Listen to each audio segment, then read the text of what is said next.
Hey everyone, welcome back to iHeart Sports. Alex Hart here, and it's that time of week again. Everybody's favorite power rankings. I just want to do a quick announcement before I jump into it. Starting tomorrow, I'm hoping wake up with baseball. The early videos we do reviewing the games before, I'm hoping to make it a live show. So if that's something you're interested in, join along to the chat, etc., etc.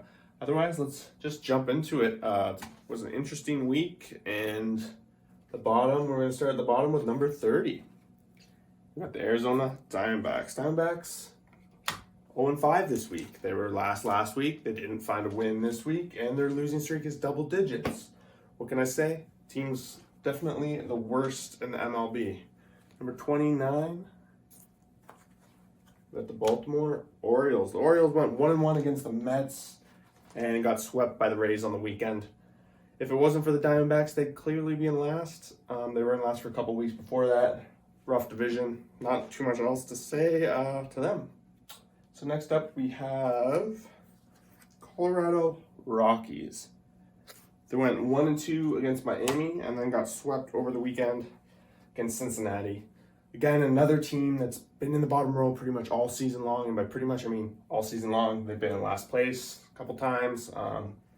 Pretty much a weak season. We're expecting them to stay in the bottom row. This bottom row is pretty much going to have some regular guests all season long. I'm sure you guys know. Number 27, got the Pittsburgh Pirates. Had an 0-6 week. 0-3 against the Dodgers, 0-3 against Milwaukee. Had a couple of leads throughout the week, but couldn't close out any of the games. I think disastrously Brian Hayes messed up his home run this week, just go on top of insult to injury. But yeah, bottom four. Next up, 26. We got the Texas Rangers, 1-1 against San Francisco, 1-2 against the LA Dodgers. Two strong powerhouse NL West teams, and they held their own. I put them a little bit ahead of these bottom four, but overall, American League West, they're pretty much dead last, expected to be last. A lot of things to work on, but I think the future is bright in Texas. Number 25, we've got Detroit Tigers. So Detroit Tigers are the first team in the bottom row that actually won a series. They won against Seattle 2-1 earlier in the week, but then they got swept by the White Sox. So overall, 2-4 week, nothing too crazy to write home about. Yeah, Detroit, bottom row. Next up, we got number 24, Miami Marlins. 2-1 against Colorado, 2-1 against Atlanta. They're on the up and up, for sure. Miami's had a pretty good season so far. Their rotation's been pretty deadly. I think if they weren't so far out of the race in such a division where they have a lot of teams to hop, they could probably be higher. But even though they had a winning week, the week before they were pretty rough. I had them basically in the same spot as the week before. Brings us on to number 23, the Minnesota Twins, and they had a losing week. So 1-2 against the Yankees and 2-1. 2-1, sorry, against that's not right. 1-2 against the Yankees, 1-2 against Houston, losing week. So realistically, we can just put the Twins at 24.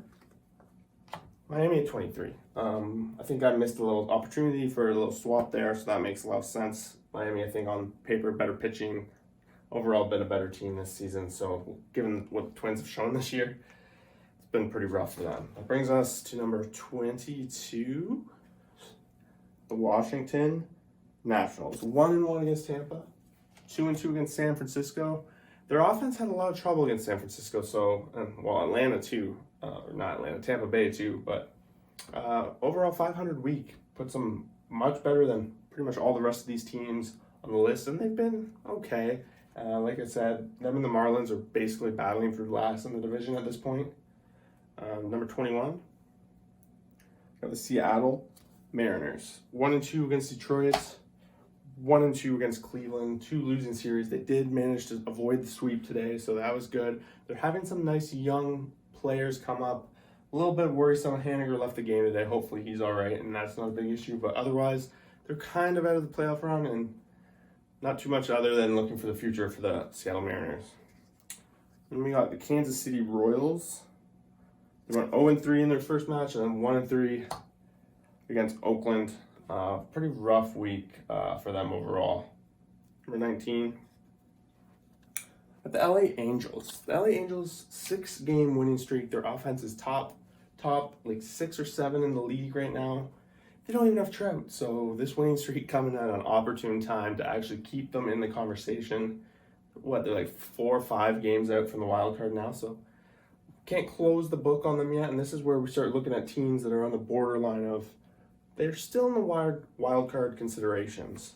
Number 18, I got the Atlanta Braves 1-2 against Philly, and then 1-2 against Miami, 2 division games, and they've just slowly been falling down.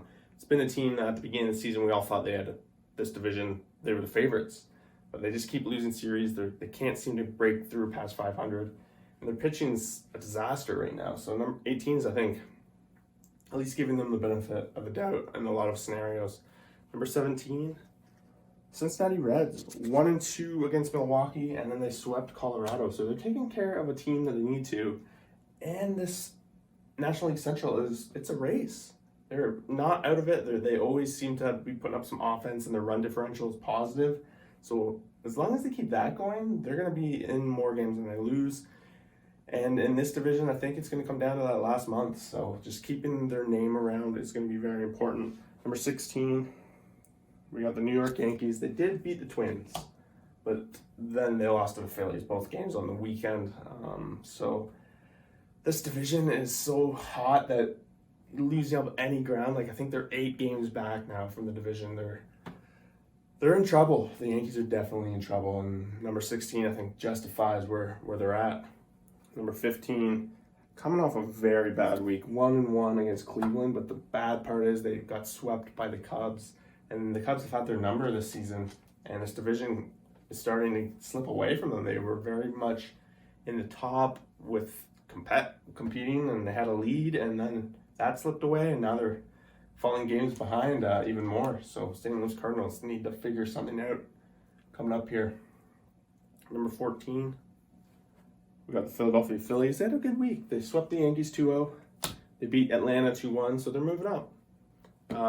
Mets also had a good week, so they didn't really gain ground on them. But they're strongly in second. They used to be pretty tight with the Braves, and now they're starting to pull away. So keep an eye on Philly. They're still in the hunt for sure. Top half of the league. Number 13, we've got the Cleveland Indians, 2-1 against Seattle this weekend. Luckily, they almost didn't win that middle game on the weekend. Seattle probably should have had that, but you got away with it. And they went 1-1 against St. Louis. So they're kind of flirting with danger. They could have a couple weeks where they go up, but Bieber's kind of had a couple rough outings lately. So I do have some concerns there, and that's why I have them number 13. Number 12, we got the Toronto Blue Jays. Blue Jays went 1-2 against the White Sox, but it was a good series. They put up their fight. And they went 2-1 against Boston. In the past 2 games, they really played the beat down on Boston. In that first game, they probably should have won that one. They were up 5-1 late in that game, and the bullpen blew it. So for now, I'm giving Boston a little bit of the edge, but Jays are right on their heels. Boston probably our biggest faller of the week. 1-2 against Houston, 1-2 against Jays, but for me, the biggest concern is they're now 2-5 against Houston over the past 2 weeks, so that's a big concern, as well as just the runs they've been giving up to Houston, especially the Jays. Even today was 18-something runs. A lot of concern with Boston right now in their pitching. It's not going to hold up, it seems like, so over the long course of the season. Some of these guys have shown in the past that they don't have the duration to go the whole season. They start falling apart. Garrett Richards seems one of those guys. Pavetta, we'll see how he turns out and stuff like that. But one bonus for them is that they have Chris Sale hopefully coming back and making a big impact. Number 10, got the Milwaukee Brewers. They had a good week. 2-1 against Cincy, and then they swept the Pirates over the weekend. They're keeping pace with the Cubs. The Cubs have been really, really hot. I've been talking about it each week, but they're keeping pace, and they want to be reminded that we once had them at number 2 on these power rankings. Number 9, probably the second biggest faller of the week, the San Diego Padres. 1-2 against the Cubs, 1-2 against the Mets. Now 2-4 against the Mets over the past 2 weeks. The Cubs have beat them both series they played as well. So a lot of concerns with Padres. They're third in their division now. And we know if you're not winning this division, you're in the wild card game. And at that point, anything's a toss-up. So at this point, I don't have them as a favorite to win their division. So they're falling down to 9th. Brings us to number 8, leading the National League East.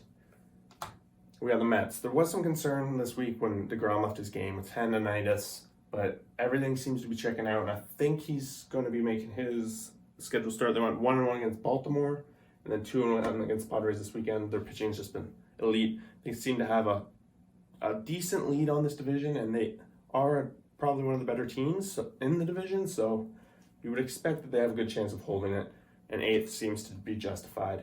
Number 7. We got season high for the Chicago Cubs. They just keep climbing each week. They keep winning. I can't discount it. 2-1 against Padres. Swept the Cardinals this weekend. Basically tied with Milwaukee for the lead, but they've been steadily going a little bit stronger. Even though Milwaukee's been keeping mad pace, these 4 teams are very tight, and this is like wild card and then a division lead and possibly the weakest division kind of scenario. Could drop it in the wild card. It's interesting. Brings us to the top row. Number 6, they're bouncing back a little bit after I punished them, took them out of the top row. I probably wasn't justified. Like, we all know the Dodgers are going to be there at the end of the season, but I had to give them a little bit of punishment. Last week they went 3-0 against the Pirates, 2-1 against the Rangers. So bottom teams, they went 5-1, getting the wins they need to. Going to be catching up to the Giants in no time. Number 5, I got the Houston Astros. 2-1 against Boston, 2-1 against Minnesota. They've just been playing good ball, and when their team's all healthy and their pitching's all back together, I definitely give them a big edge to be a playoff team for sure. A lot of faith in Houston right now. But number 4, they're chasing these guys. Got the Oakland A's. 2-0 against Arizona, 3-1 against Kansas City. They continue to just lead this division, and it's hard not to discount them. They got to give rotation. Their bats seem to get the job done. And at this point, got to give them a lot of respect. They had that nice 11-game win streak early in the season. So, giving the A's a little bit of credit now. Finally, I know. Number 3, decrowned from number 1. We've got San Francisco Giants. They went 1-1 against Texas and 2-2 against Nationals. But with the Nationals, that series, the biggest concern was they got 3 runs over 4 games or something like that. Very few runs. But they did manage to steal 2 wins, which has kind of been the story. They do win some games 1-0 all season long, but don't think they have the offense and pitching combination that these next 2 teams seem to have. Tampa Bay, number 2. Some of you guys have been calling for this for the past 2 weeks, and maybe you were right, but it took me some of these other teams that I had higher having rough weeks. For example, Boston finally getting put back in their place, I suppose. But Tampa Bay continues to just truck along. 1-1 against Washington this week, and then swept Baltimore. Like, by far the best winning percentage in the past month and a half in the MLB, Tampa Bay. And that brings me to the number 1, Chicago White Sox. Best ERA from starters in the league, best potentially offense in the entire league, run differential, etc. Do have a weak division. They get to beat up on a couple teams along the way, but that works in their favor. To be a power ranking teams, you're going to power your way there. Tampa Bay at least has some threats.